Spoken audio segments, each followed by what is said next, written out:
She's rolling. Alright, so today I'm going to talk about why college students should not give speeches. Professor Walters. Alright. She's serious. So, I'm so serious. Yes, you are. So, I'm going to talk about how it can benefit a college student, how it hinders a college student, and what it does to college students' health. Professor Walters. How it can benefit a college student is with school, experience for jobs, or relationships, or just personal life in general. With school, it helps apply research abilities, helps you become more of a critical thinker and a better listener. Because when you give speeches, you got to do research behind it, give good facts behind everything. And also, you have to listen to others give speeches and to make sure, like, if, let's say it's not even a speech, let's say it's a debate, just going a little bit beyond, you got to listen in order to make a good rebuttal, and you also have to listen to just other speeches and everything. For future employment, it makes you taking a class on how to give speeches and communication. It makes you become more comfortable, and it gives you experience, whether it's just in front of 5 people or in 25, and it prepares you for future work. In my line of work in hospitality and in cosmetology, it's going to be times where I'm going to have to present something to someone. So it can somewhat help me become better at presenting things to my fellow coworkers or future investors.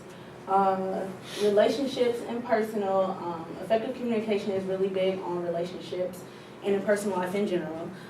Without communication, we would be walking around, I don't know what we would even be doing if we ain't have communication. And like I said, going back to listening and understanding better, you have to listen to your spouse or mate or friends.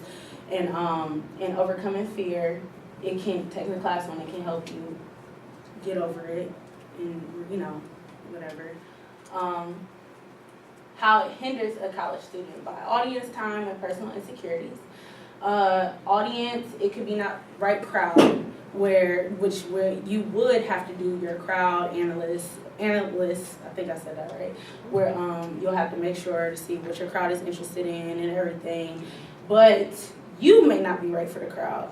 So everyone in your crowd may not like you or want to hear what you have to say, Professor Walters.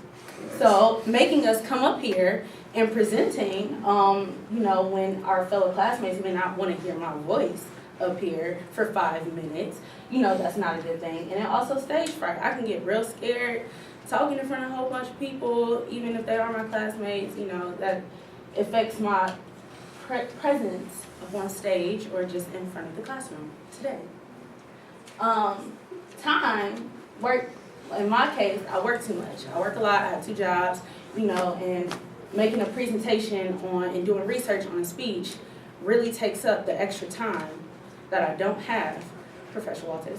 And maybe if you're in school, you may play a sport, which is also invested in a lot of time. You have practice, you have games. You may be too tired to do research and everything. And plus, some people may not be available to a lot of resources to be able to do the research that it takes to make a good speech or a good presentation.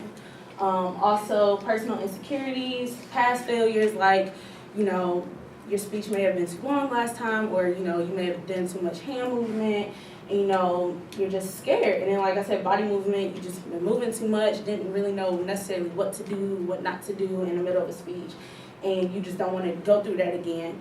And also comparing yourself to others, they did real good, they were right on time, they were way better than me, and I don't want to go back up there and I look like a fool again because they were so good or whatever.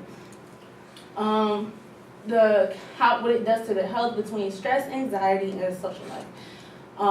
Anxiety can cause dizziness, and dizziness leads to fainting from nerves.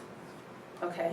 Also, you can sweat, you can shake, your voice can get all squeaky and stuff, and you don't want your classmates to see you all crazy looking like, and you don't want to be sweating up here and have sweat marks on your shirt. That's embarrassing. And we're filmed just like today.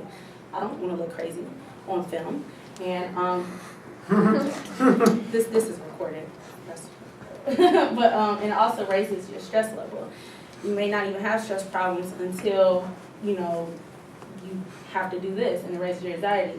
Also, stress can cause lack of sleep, lack of concentration. Without sleep, you know, we can't be fully prepared and awake to present our presentation, and also lack of concentration. We may be all over the place in the middle of our presentation, which doesn't look good without camera or on camera. And social isolation, you're so stressed out, you withdraw yourself from other crowds and your fellow classmates. Social life, you can, like I said, become solitary. You're just always by yourself, stressed out, everything.